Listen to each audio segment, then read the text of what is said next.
ایک کسی نے پوچھا کہ چلتی ٹرین میں نماز پڑھنے کا کیا شرعی حکم ہے؟ دیکھیں، فرائض کے سلسلے میں تو یہی صورت ہے کہ ٹرین رک جائے، رکی ہوئی ٹرین میں یا نیچے اتر کر آپ استقبال قبلہ یعنی قبلے کا اچھا طرح تعین کر کے پھر نماز کو ادا کریں۔ لیکن اگر صورتحال یہ ہو کہ وقت بہت قلیل ہے،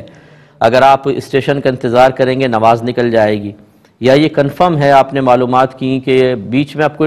اسٹیشن آئے گا ہی نہیں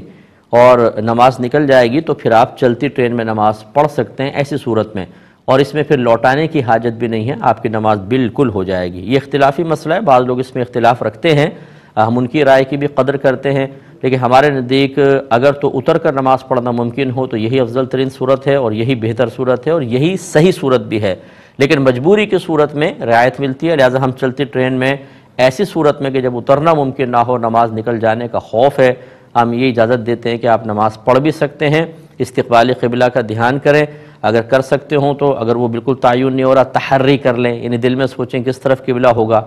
اور پھر اگر کھڑے ہو کر پڑھ سکتے ہیں کھڑے ہو کر، ورنہ اگر زیادہ ہچکولے لے رہی ہے تو بیٹھ کے بھی نماز ادا کر سکتے ہیں اور اس کو لوٹانے کی کوئی حاجت بھی نہیں ہوگی۔